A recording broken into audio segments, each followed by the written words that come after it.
Começando sem mais delongas também pelo cenário global, eu acho que eu acho que o mês passado foi um mês de reavaliação do grau de aperto necessário das políticas monetárias. Então, pensando na Europa, a gente tem sinais de arrefecimento de atividade, ainda que não no mercado de trabalho, que isso seja muito menos claro no mercado de trabalho.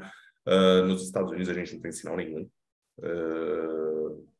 Mas essa onda de baixa, essa deflação de alimentos e energia, ela acaba contaminando o ânimo das pessoas, né? Então, eu brinco que o novo núcleo de inflação mais relevante é dos itens que está caindo.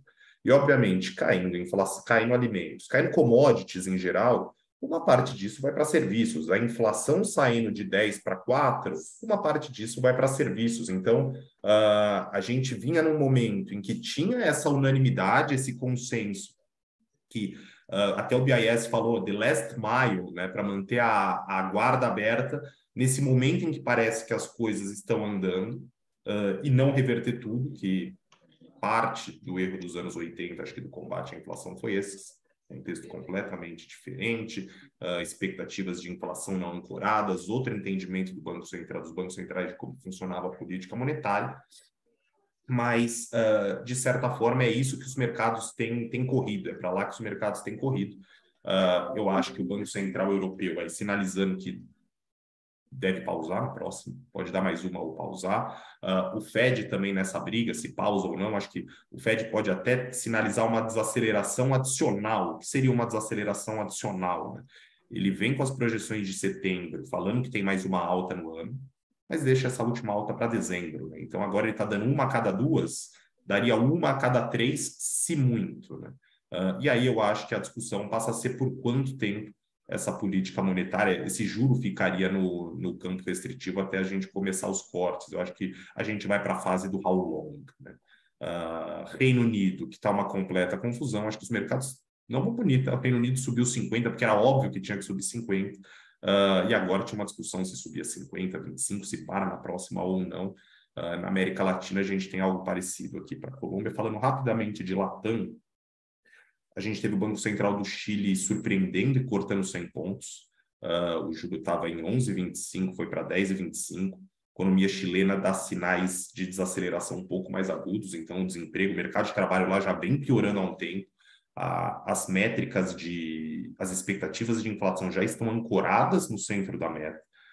Uma recessão se avizinha, seja pela interrupção tem um pouco de juro, mas tem a interrupção de um estímulo fiscal brutal que foi dado, né?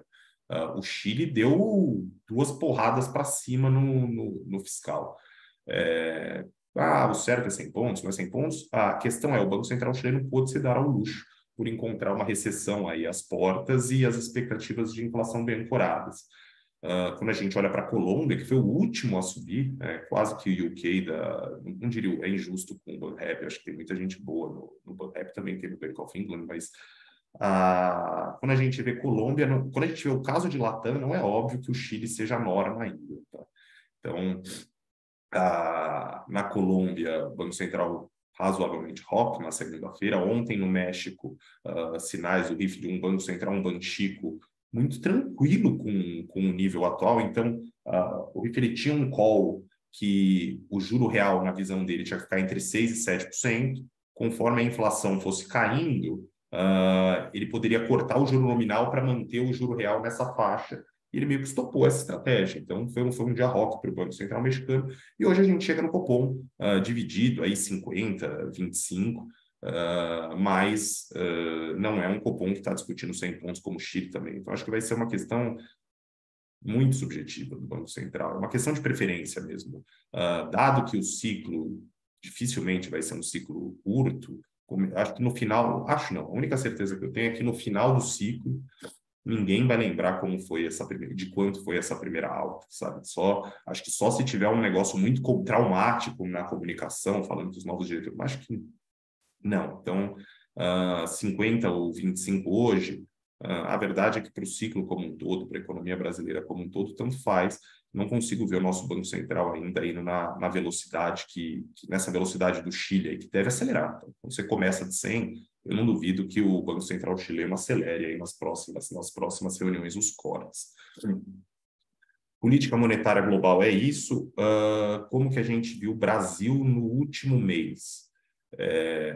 Os dados de arrecadação sugerem que os dados de arrecadação de junho, uma base de maio, sugerem que a atividade não desacelerou em maio, produção industrial de maio veio meio xoxa, as confianças estão melhorando, então confiança do consumidor está melhorando bem, confiança do varejo, confiança de serviço, confiança do consumidor só tem que tomar cuidado com um efeito defasado, que um item importante para a expectativa é a intenção de compra de bens duráveis. A gente teve esse programa de automóveis, eu não sei o quanto que isso pode afetar temporariamente, mas o mercado de trabalho segue super apertado, a arrecadação de impostos em folha continua crescendo em termos reais.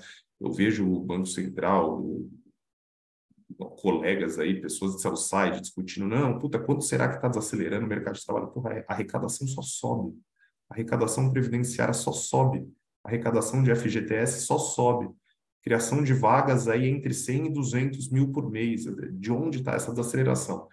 Então, não vejo uma desaceleração que faça o trabalho do Banco Central. Tá? Acho muito diferente do Chile, que tem varejo caindo 2% na margem.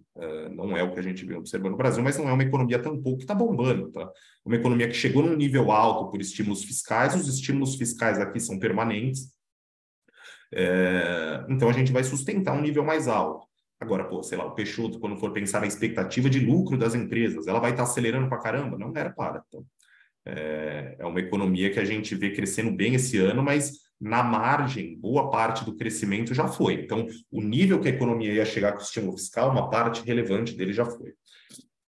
A inflação é um quadro muito melhor, mas já era melhor na última vez que a gente conversou, no último mês, uma dinâmica completamente diferente de inflação de alimentos, mas a nossa gloriosa Petrobras uma incerteza gigante, né? Então, a defasagem de combustível, dependendo quem mede, tem gente que fala que está em 30, tem gente que fala que está em 15, sei lá, a empresa, se bobear, se perguntar, fala que não tem defasagem porque é uma estratégia de ganho de mercado. Mas está meio óbvio que se o preço do petróleo ficar nesse nível, em algum momento a gente vai ter que ter reajuste. Pode não ser esse ano, vai deixar para o ano que vem? Bem, então como isso afeta a política monetária? Vai deixar para o ano seguinte? Mas a gente tem um quadro, eu acho que a grande assimetria para baixo da inflação no Brasil já foi, tá? Então, a gente está projetando aí 4 e alto de inflação para esse ano. Pessoas que fazem inflação muito bem, tem 4,5 falando que tem um viés de baixa, mas esse viés de baixa é todo concentrado na dinâmica de alimentos de curto prazo. Quando a gente for pensar Então, se a gente for pensar esse ano, a gente teve uma tempestade perfeita para a inflação baixa. A gente teve uma apreciação cambial muito forte e que pode continuar. A gente teve uma dinâmica de alimentos muito favorável, a gente tem uma reversão dos choques das cadeias globais de produção, e tudo isso fez com que a inflação fosse revisada em 250 pontos. Então, o Focus não caiu tanto, mas se você pegar as pessoas que são os bons analistas, o top 5, ele chegou a varar o Focus, só que ele caiu mais rápido que o Focus também, né? Eu acho que no nosso cenário aqui, o meu cenário, eu demorei um pouco para fazer essa revisão de alimentos. Acho que o mercado foi antes, mas é isso, a gente está numa tempestade perfeita baixista de inflação no mundo e no Brasil em especial, porque com uma safra de milho do jeito que a gente tem, a gente não consegue escoar o milho, os depósitos estão cheios de soja, então a gente deve perdurar um tempo aqui essa dinâmica favorável de alimentos. Por fim, o fiscal brasileiro. Eu acho que a gente teve, primeiro, uma sinalização positiva teve o viés, né? A gente está com viés positivo para upgrade no S&P, está 3 abaixo do investment grade. A gente já teve a Fitch dando um upgrade direto, então agora a gente está com a mesma nota. Enfim, estamos 2 abaixo já do investment grade na Fitch. Empatamos aí com o rating do Paraguai. E a própria Fitch deu um downgrade ontem nos Estados Unidos, mas acho que fiscal americano a gente não tem tempo aqui, fica para um outro dia, um bate-papo de fiscal americano. Os dados de arrecadação, o ministro Haddad vai anunciar mais 150 bi de medidas para conseguir enviar o orçamento, é um negócio mais técnico. Eu acho que a gente vai revisar a meta do superávit primário, vai ser muito difícil entregar, acho que o ministro está muito determinado em entregar, mas não depende só dele. Precisa de um aumento de carga tributária que a gente nunca teve. Ele vai tentar, tomara que o ministro consiga aí, corrigir distorções e corrigir as nossas finanças públicas, mas é um desafio hercúleo. Então, o mercado não compra isso. Se você pegar o Prisma, se você pegar o Focus, todo mundo com déficit primário estimado para o ano que vem em torno de 0,8%, 1% do PIB. Acho que se o governo revisar essa meta, e não agora, mas no começo do ano que vem,